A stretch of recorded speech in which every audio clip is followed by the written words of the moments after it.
Hello, welcome to my video. If you took my survey, thank you so much for participating and helping me out. If you didn't take my survey, I hope you enjoy seeing the results and can gain a new perspective or understand the perspectives of others. So I had 70 responses to my survey, and they were given statements regarding their views on door-to-door sales versus door-to-door religious proselytizing, and I used their responses and put them in the context of ethical concepts and frameworks that we have learned this semester to analyze them. So the actual survey consisted of 24 questions or 24 statements, 12 of which were relating to door-to-door sales and 12 of which were relating to door-to-door religious proselytizing. Each question was given in the form of a statement, and participants were asked to rate their agreement. So if they strongly disagreed with the statement, they rated it a 1, and if they strongly agreed with the statement, they gave it a 5. So some of the questions look like this. If you would like to read them more thoroughly, you can pause the video in doing so. But as you will see, I tried to ask both positively framed and negatively framed questions so that it didn't seem like I had a preference one way or the other, to really just get their honest opinions. You'll also be able to see that on the religious side, they're basically the same questions, but changed slightly to apply to door-to-door proselytizing rather than sales. But I tried to keep these as similar as possible to gain more accurate results. So here are the last questions in religious, and again, you're welcome to pause the video and read these, but I will go over them with each result that I show. I also asked some demographic questions to see the type of participants that I was getting in this survey. So those questions that I asked were age. As you can see, nearly half of my participants were between the ages of 1 to 25, but I'm really happy with the other age groups that did participate in my survey. I also asked for their income level, and I found that this didn't have much correlation to their opinions, but it was interesting to see that I did have such a large range of income levels.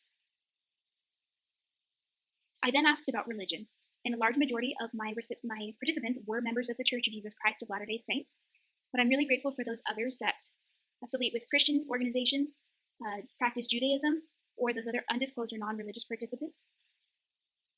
I then asked if you had participated in door-to-door sales. I honestly expected the yes to be a lot higher, knowing where I live in Provo, Utah, and how a lot of people have worked in door-to-door sales, but there was a large portion that had not, about 87%. I then asked if they had if they had proselytized door-to-door for a religious organization. And again, I expected yes to be a lot higher, knowing the area that I live in, but I'm very, very pleased to see that it was almost even, so it did bring great perspective. So I first looked at my results in the 4 cores of credibility and how it related to that. So in the roots is integrity. I wanted to see how people viewed the integrity of these 2 lines of work. The question was, if I saw someone I knew doing door-to-door sales or religious work, these were 2 separate questions, it would change my opinion of them for the better. So when I asked this question in the context of sales, as you can see, there was a large neutral population, but there also was a higher level of disagreements. This is where I should have clarified, and I would hope to clarify in future surveys, because those who strongly disagreed may have thought their opinion of those people gets worse, or it could have meant that knowing someone doing it would not increase their opinion of them, but it also would not decrease. So that may have caused some confusion with that question, but either way, you can still see that it did not make their opinion of them better. Now on the religious side, you can see the opposite, how a larger portion would say that their opinion would change for the better if they saw someone doing door-to-door religious proselytizing. And that can really be interesting to see how people view the integrity or the overall character of these people who are doing this work. So then we go to the intent of this work. So the questions were people who sell door-to-door are more motivated by money, or people who proselytize are more motivated by recruiting goals. So this was framed in kind of a negative light. And as you can see, there's a big difference. On the sales side, people really do believe that door-to-door salesmen or women are more motivated by money than their product, whereas religious door-to-door is really seen as a sincere belief in their religion. They don't really view it as them wanting to meet recruiting goals, but a desire to share the religion that they love. So then we get into how people are concerned with a product. How much do they really care about it affecting you? Do door-to-door people really care about how their product will change your life, or are they just needing sales? And proselytizing people, are they concerned with how conversion will improve your life, or are they just looking for improvement in numbers? And again, you can see it's about the same as the last response. People sincerely believe that religious proselytizers want your life to improve by joining their religion, while sales, people tend to believe that they're more motivated by making a sale than how the product will actually improve your life. Capabilities I chose not to include questions about. Then we got to the results section, and this is where I found it very interesting.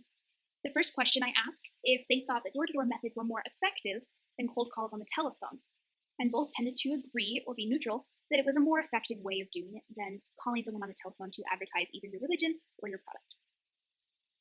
Then we get to the ethical question. I asked if they believed there were more ethical methods than door-to-door approaches.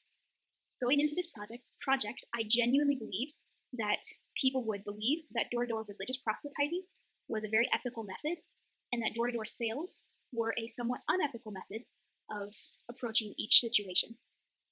I held this bias because I have served as a proselytizing missionary for the Church of Jesus Christ of Latter-day Saints, and I saw my work as very ethical, and I've always viewed door-to-door sales as a less ethical method of doing sales.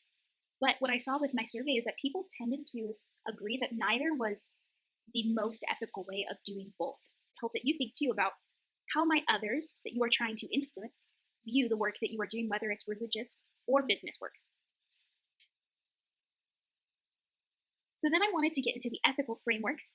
We first start with deontology and this idea of universability. And I ask this by framing the question, only certain products are appropriate for door-to-door solicitation, and only certain religious beliefs are appropriate to promote through door-to-door contact. What I saw was very interesting. It's almost a perfect X if you look at the trend lines on these graphs. People tended to think that you should be able to promote any religion door-to-door. However, they think that only certain products should be allowed to be sold door-to-door. And in future studies, I would like to see where those people who are in the middle or are on the lower end of the results for their question, such as the 2 in strongly disagree for sales or the 3 in strongly agree for religion, which ones they believe should not be promoted door-to-door, and why they believe that is. So then we move on to this idea of virtue ethics, and there's 2 tests that are described within virtue ethics, and the first is the mirror test. The mirror test asks, would I be a better person because of this? And so the question was asked in both contexts. I feel my level of integrity, my personal level of integrity, would improve by either doing door-to-door sales or proselytizing door-to-door for my religion. And I thought these results were interesting. Sales, people tended to disagree. They did not think that their level of integrity would improve by doing door-to-door sales. Now, this is similar to the first question, where I could have clarified better about this question.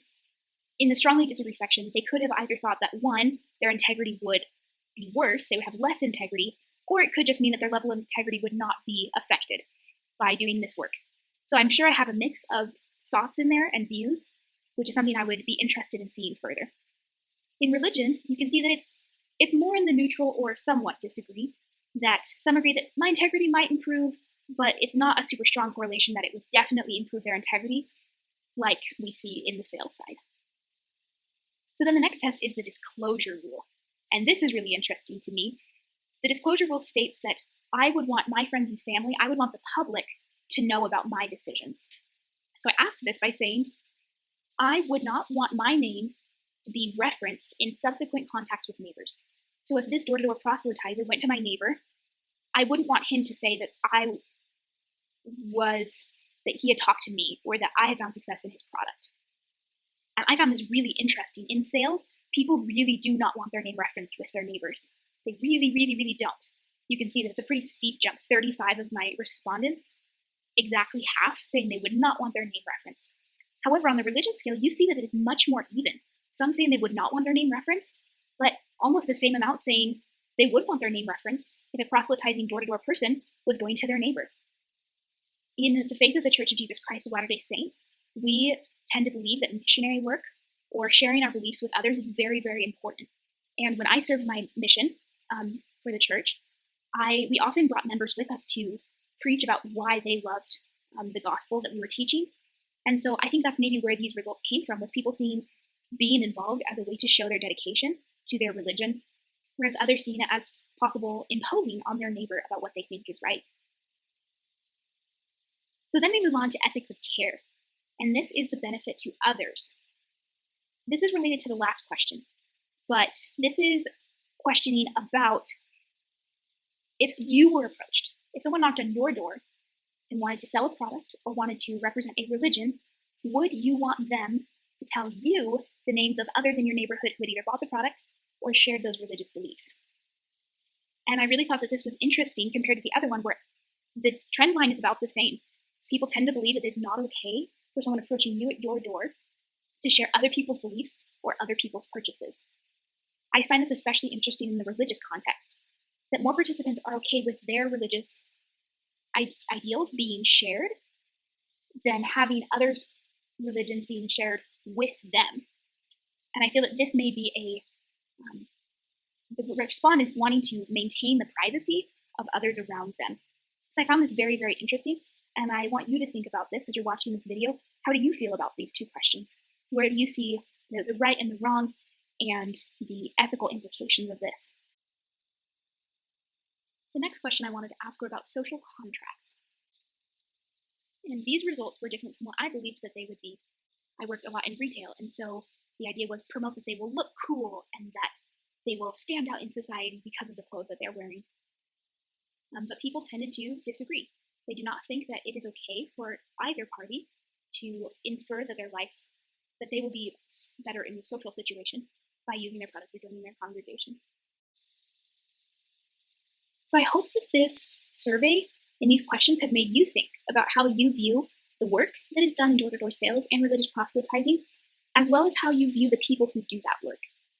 I hope that my survey has been able to maybe open your mind a little bit and think about the intent and the purpose for why these people are doing the work that they are doing, to recognize the humanity in all of it, and to adjust your actions and your viewpoints to help better the world and the community around you.